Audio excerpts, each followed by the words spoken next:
오늘 하나님께서 우리들에게 주시는 말씀은 창세기 11장 10절부터 32절까지 말씀입니다. 10절부터 32절 말씀 중에서 먼저 10절부터 26절까지를 읽는데, 19절까지는 제가 읽고 20절부터는 함께 읽습니다. 셈의 족보는 이러하니라. 셈은 100세 곧 홍수 후 2년에 아르박삿을 낳았고, 아르박삿을 낳은 후에 500년을 지내며 자녀를 낳았으며, 아르박삿은 35세에 셀라를 낳았고, 셀라를 낳은 후에 403년을 지내며 자녀를 낳았으며, 셀라는 30세에 에벨을 낳았고, 에벨을 낳은 후에 403년을 지내며 자녀를 낳았으며, 에벨은 34세에 벨렉을 낳았고, 벨렉을 낳은 후에 430년을 지내며 자녀를 낳았으며, 벨렉은 30세에 르우를 낳았고, 르우를 낳은 후에 209년을 지내며 자녀를 낳았으며, 20절입니다.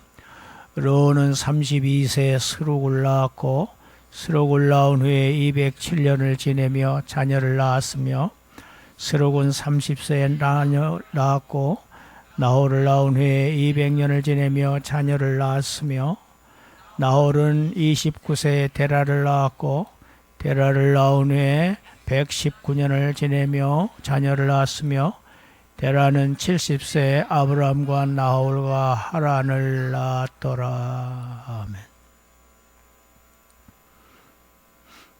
족보를 이렇게 길게 읽으니까 이게 뭐야?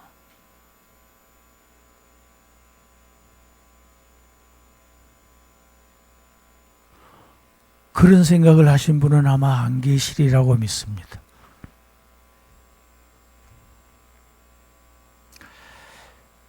우리가 살펴본 것처럼 이미 이 전장 창세기 10장에서 셈의 족보가 나왔어요. 그런데 11장에서 또다시 셈의 족보를 기록하고 있습니다. 이것은 굉장히 중요하기 때문에 그렇습니다. 강조하는 겁니다. 10장과 11장에 나오는 셈의 족보는 판이하게 다릅니다.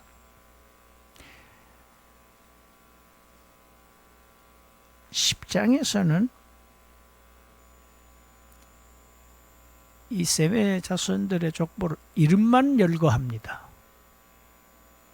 그런데 11장에서는 그들이 자녀를 낳은 이야기들을 하고 있습니다.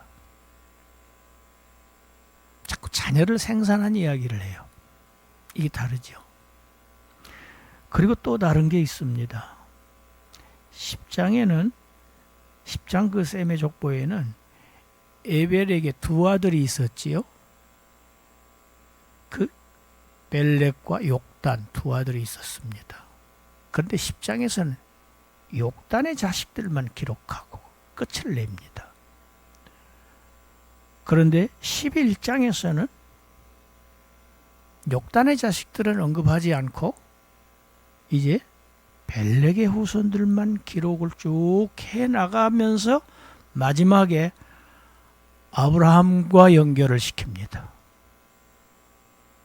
이게 중요한 다른 점입니다.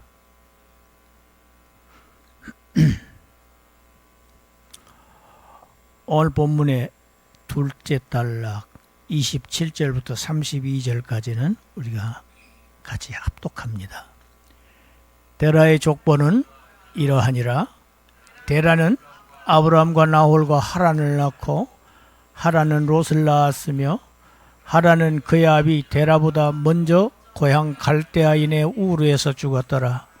아브람과 나홀이 장가들었으니 아브람의 아내의 이름은 사레며 나홀의 아내의 이름은 밀가니 하란의 딸이요, 하란은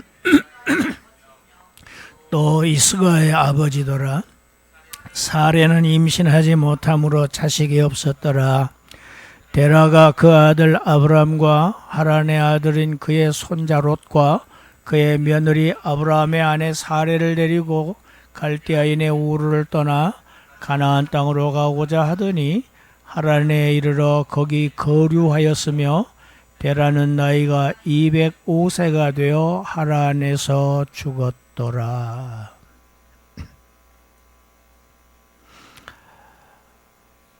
앞단락에서는 셈의 족보를 얘기를 한 것인데, 이제 그 셈의 족보 중에서 특별히 데라 이후에 그 족보를 따로 떼어서 더 자세하게 기술을 하고 있습니다. 이 역시 아주 중요한, 매우 중요한 의미가 있습니다. 우리의 주의를 기울이라는 얘기입니다. 보면 아까 보니까 셈의 후손들은 거의 다 30대의 자녀들을 낳습니다. 그런데 유독 데라는 70세가 되어서야 아브라함, 나홀, 하란을 낳습니다. 이 데라의 가족사를 보면은 복과는 아주 거리가 멀어 보입니다. 정말 복 없는 집안이에요. 이 가족들의 그 특징 중에 또 하나는 보면은 이유는 알 수 없으나 근친 결혼이 그렇게 많다는 사실입니다. 보세요. 아브라함은 이복 동생인 사레와 결혼을 합니다. 동생이에요. 이복 동생입니다. 그런데 사레는 어떻습니까? 아기를 낳지 못합니다. 아기를 생산할 능력이 없는 여자입니다. 그리고 그 동생 나홀은 자기의 동생인 하란의 딸하고 결혼을 해요. 밀가하고 결혼을 합니다. 그리고 아들 하나 하란은 롯 그리고 딸 둘을 낳은 후에 우르에서 자기 아버지보다 먼저 죽습니다.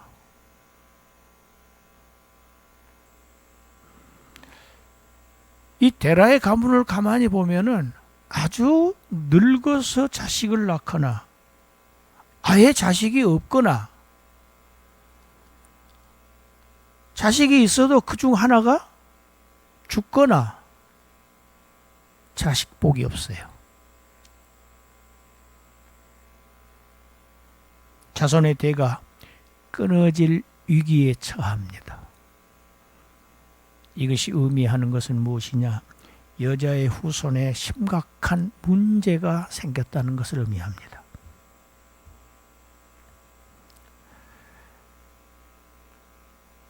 창세기 3장에서 아담과 하와는 하나님으로부터 약속을 받고 에덴의 동쪽으로 추방됐지요.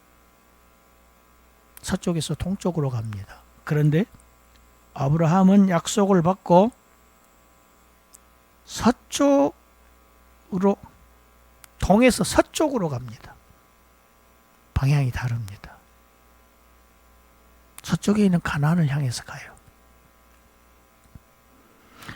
이것은 하나님께서 아담에게 주신 약속, 그 약속이 노아에게 반복됐고 그랬었지요. 창세기 9장에. 그 약속이 이제는 아브라함에게 계승된다는 것을 지금 보여주는 것입니다. 이렇게 불행하고 슬픈 가족사를 가지고 있는 이 데라가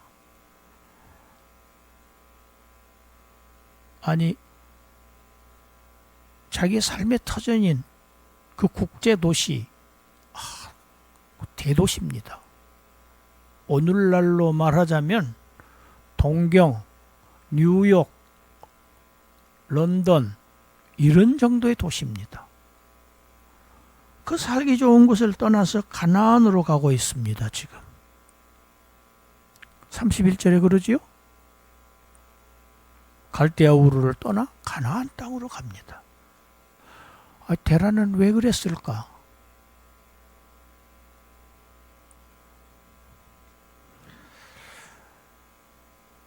사도행전이 여기에 대한 해답을 줍니다. 우리 사도행전 7장 2절 3절 읽어봅시다. 스데반이 이르되 여러분 부형들이여 들으소서. 우리 조상 아브라함이 하란에 있기 전 메소포타미아에 있을 때에 영광의 하나님이 그에게 보여 이르시되 네 고향과 친척을 떠나 내가 네게 보일 땅으로 가라 하시니.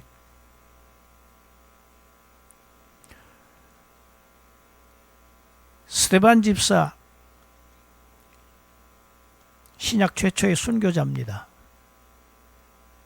평신도였어요. 그런데 순교자입니다. 이 스데반 집사의 설교입니다. 이스라엘 백성들에게. 들으소서. 우리 조상 아브라함이 하란에 있기 전 어디입니까? 우르입니다. 메소포타미아. 우르에 있을 때에 하나님이 그에게 보이셔서 너 떠나라 하셨다는 겁니다. 지금. 그리고 창세기 15장 7절에 보면 읽어볼까요? 또 그에게 이르시되 나는 이 땅을 내게 주어 소유를 삼게 하려고 너를 갈대아인의 우르에서 이끌어내. 여기서 너는 아브라함입니다.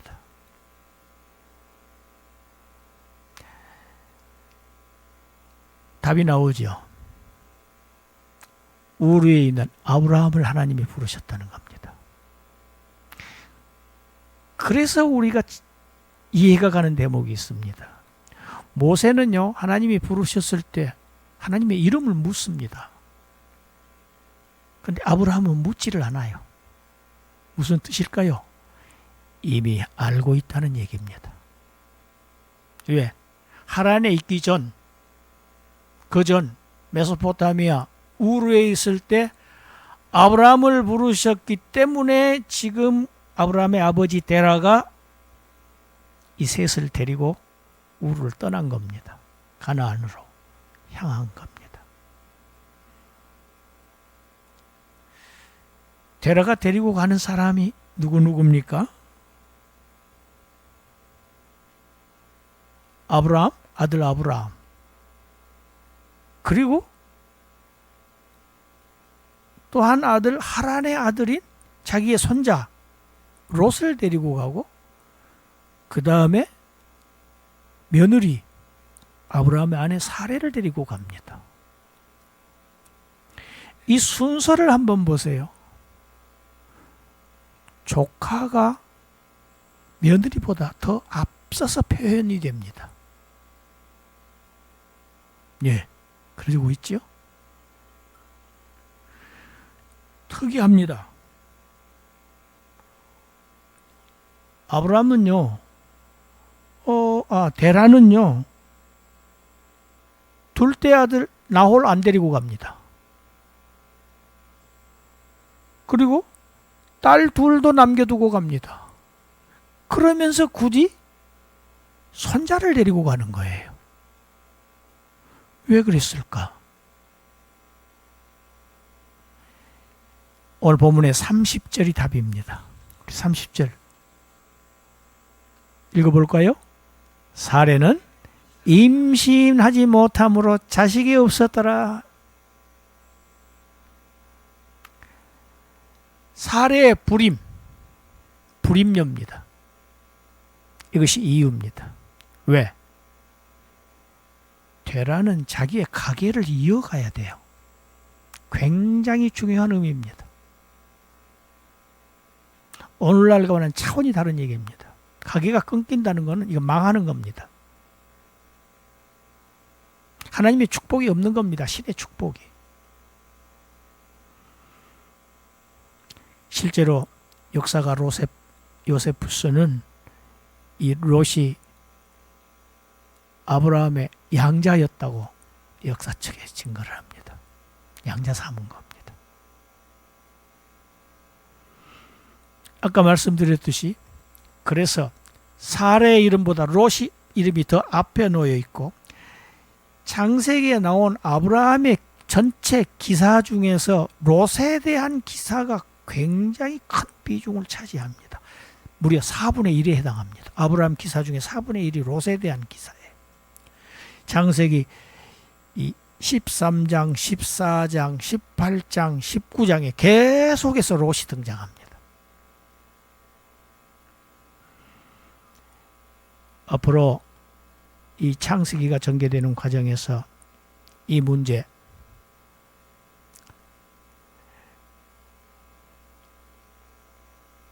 과연 누가 아브라함의 후손인가 하는 이 중요한 주제와 관련되는 인물이 롯입니다. 그걸 의도했어요. 왜? 며느리가 아기를 낳지 못하니까, 불임이니까, 희망이 없는 겁니다. 그래서 손자 롯을 통해서 가게를 이어가려고 했던 데라의 그러한 의지가 보이는 대목입니다. 그런데 가나안을 향해서 가던 이 데라가 도중에 하란이라는 땅에서 정착하고 맙니다. 거기 아주 정착해버려요. 왜 그랬을까? 하란이라는 곳은 어떤 곳일까? 역시 성경이 우리에게 답을 제시하고 있습니다. 여호수아 24장 말씀입니다. 여호수아 24장 2절 3절 우리 함께 읽습니다. 여호수아가 모든 백성에게 이르되 이스라엘의 하나님 여호와께서 이같이 말씀하시기를 옛적에 너희의 조상들 곧 아브라함의 아버지 나홀의 아버지 데라가 강 저쪽에 거주하여 다른 신들을 섬겼으나 내가 너희의 조상 아브라함을 강 저쪽에서 이끌어내어 가나안 온 땅에 두루 행하게 하고 그의 씨를 번성하게 하려고 그에게 이삭을 주었다. 여호수아가 이스라엘 백성들에게 뭐라고 얘기합니까? 데라는 다른 신들을 섬기는 사람이었다. 예. 여러분, 하란은 달신 숭배의 중심지입니다. 메카입니다. 아주. 달신이라고도 신, 그 신의 이름이 신이에요.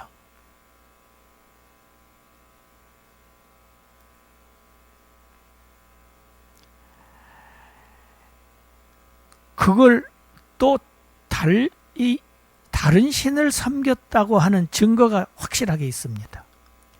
딸들에게요, 붙인 이름이 그렇습니다.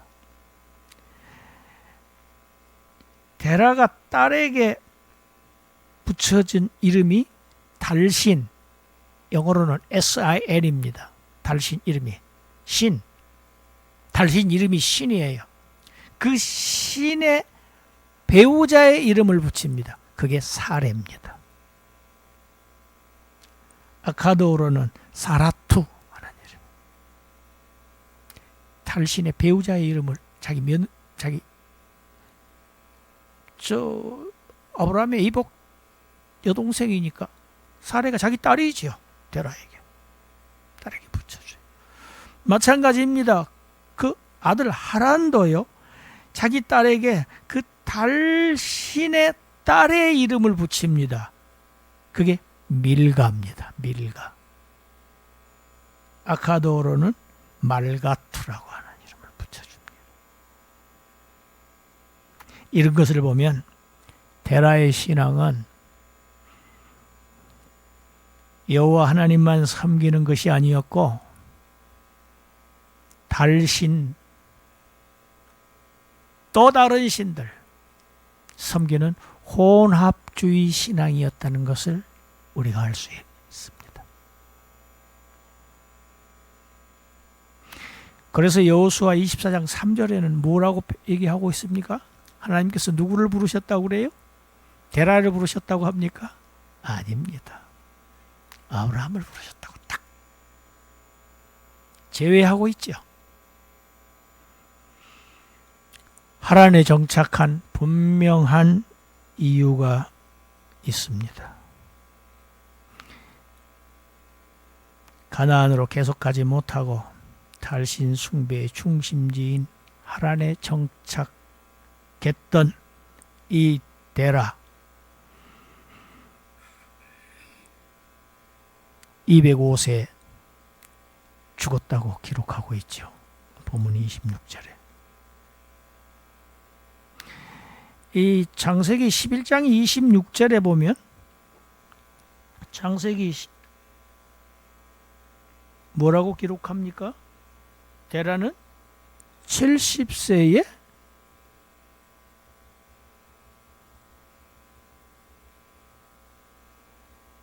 26절 제일 마지막 절 뭐라고 돼요? 데라는 70세 아브라함과 나홀과 하란을 낳았다고 기록되어 있죠.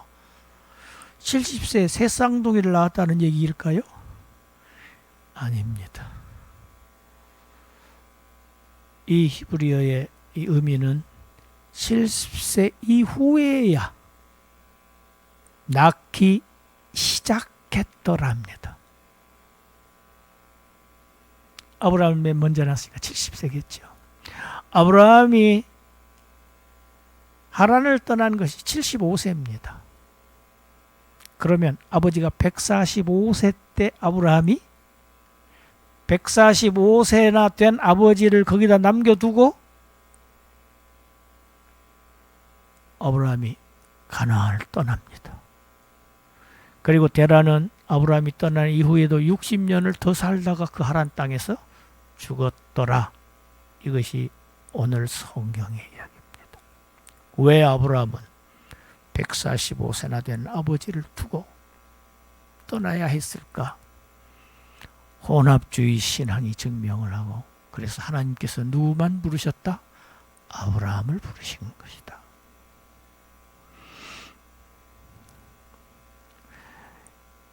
우리가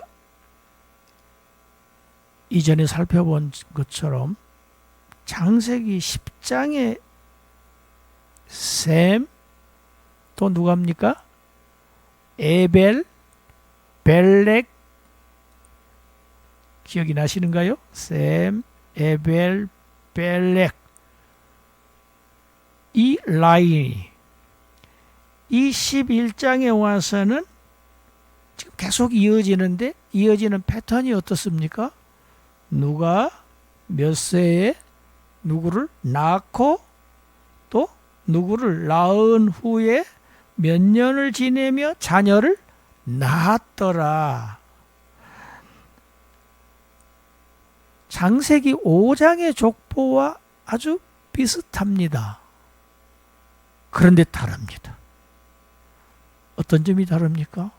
창세기 5장은요, 끝이요. 죽었더라, 죽었더라, 낳고 죽었더라, 살다 죽었더라, 죽었더라, 죽었더라.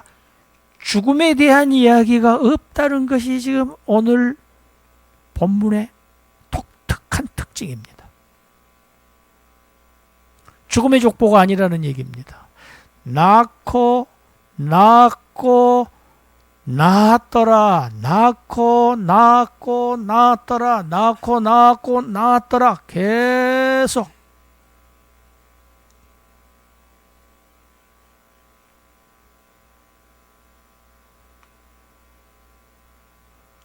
죽음이 되몰리는 데는 죽음의 족보와 자꾸 낳고 하는 이 생명에 이어지는 이 족보, 이걸 우리에게 지금 딱 대조시키면서 보여주고 있는 것입니다. 창세기가.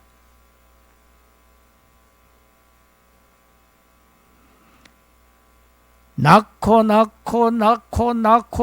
해서 데라와 아브라함으로 여자의 후손의 계보가 이어지고 그 나머지는 무슨 얘기일까요? 가인의 길을 걸었더라. 뱀의 후손이 되었더라. 그 이야기입니다. 이 생명의 족보, 낳고 하는 이 번성하라고 하신 하나님의 명령, 하나님의 축복의 명령, 이 번성하는 이 족보, 후손이 번성하는 이 족보, 이 여자의 후손의 족보가 신약의 문을 활짝 여는 곳이 한 곳 있습니다. 우리가 잘 알고 있는 곳이죠. 어디입니까? 마태복음 바로 시작입니다. 누구의 족보입니까? 예수 그리스도의 족보입니다. 깁니다. 그래서 제가 잘랐습니다. 우리 먼저 1장 1절부터 6절까지는 읽어봅시다. 시작. 아브라함과 다윗의 자손 예수 그리스도의 계보라. 아브라함이 이삭을 낳고 이삭은 야곱을 낳고 야곱은 유다와 그의 형제들을 낳고 유다는 다말에게서 베레스와 세레를 낳고 베레스는 헤스론을 낳고 헤스론은 람을 낳고 람은 아미나답을 낳고 아미나답은 나손을 낳고 나손은 살몬을 낳고 살몬은 라합에게서 보아스를 낳고 보아스는 룰에게서 오벳을 낳고 오벳은 이새를 낳고 이새는 다윗 왕을 낳으니라. 중간에 생략하고 저 끝에 가서 봅니다. 16절입니다. 시작. 야곱은 마리아의 남편 요셉을 낳았으니 마리아에게서 그리스도라 칭하는 예수가 나니라. 자, 요셉의 앞에 단서가 붙었습니다. 야곱이 요셉을 낳고 그렇게 얘기를 안 해요. 패턴이 다르죠? 누구의 남편? 마리아를 강조하고 있습니다. 마리아의 남편인 요셉을 낳았는데 같이 합시다. 마리아에게서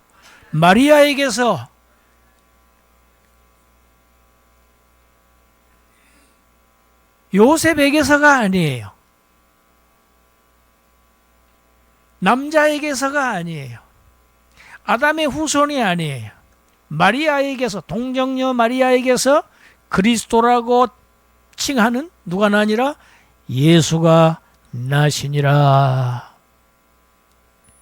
예. 창세기 5장에서 죽었더라. 이 죽음의 족보와 정반대되게 낳고 마지막에 낳으니라. 살고 죽고 죽었더라가 아니고 살고 살았더라. 이것이 예수 그리스도의 족보입니다.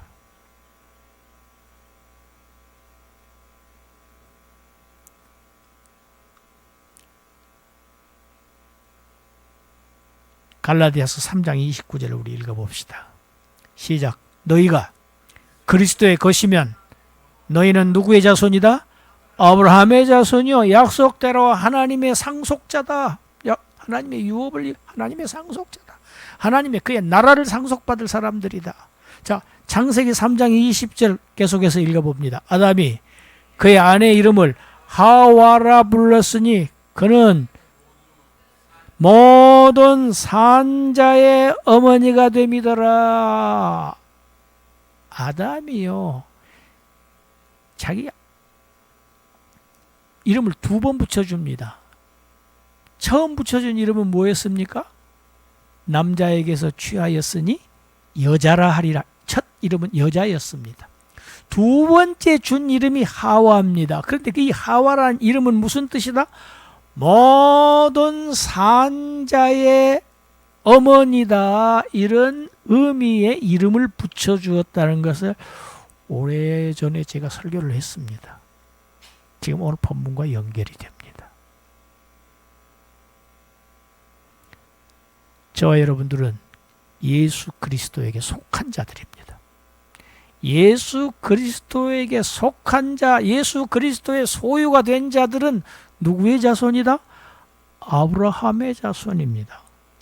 여러분, 우리는 아브라함의 자손으로서 모든 산자의 어미, 여자의 후손으로 오신 예수 그리스도의 족보,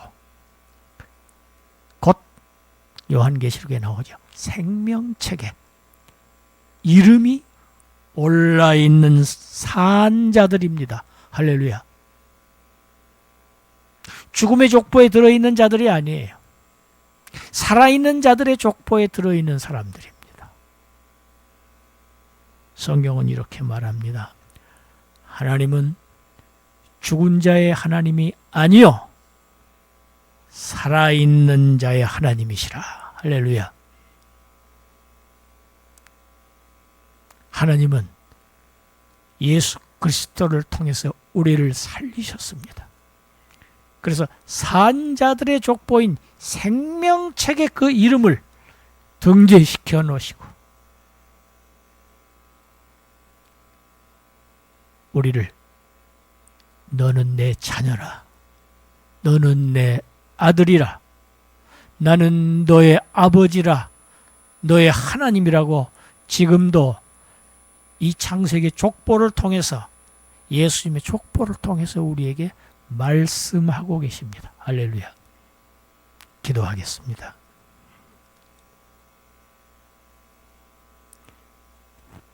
죄로 심판받는 것이 마땅한 저희들을 창세 전에 이미 예수 그리스도 안에서 저희들을 택해 주시고 예수 그리스도의 그 공로를 저희들에게 입혀 주셔서 그 공로를 힘입고 아브라함의 자손이 된 저희들, 예수 그리스도의 생명책에 이름이 등재된 이 놀라운 족보, 이 족보 안에 들어가 있는 이 놀라운 은혜 주신 것 감사합니다.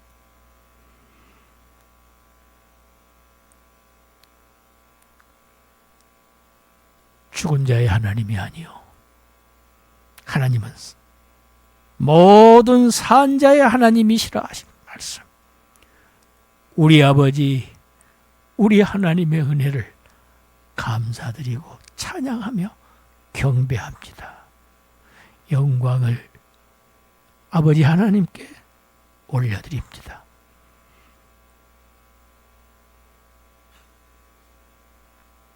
하나님의 자녀로서 영원한 그 나라를 유업으로 받을 그러한 신분의 사람들이 되었으니 이제 담대함으로 그 하늘 천성을 향하여 믿음의 길을 뚜벅뚜벅 곧게 담대하게 용기를 가지고 걸어가는 모든 산자들의 삶을 살게 하여 주시옵소서. 예수님 이름으로 기도드리옵나이다.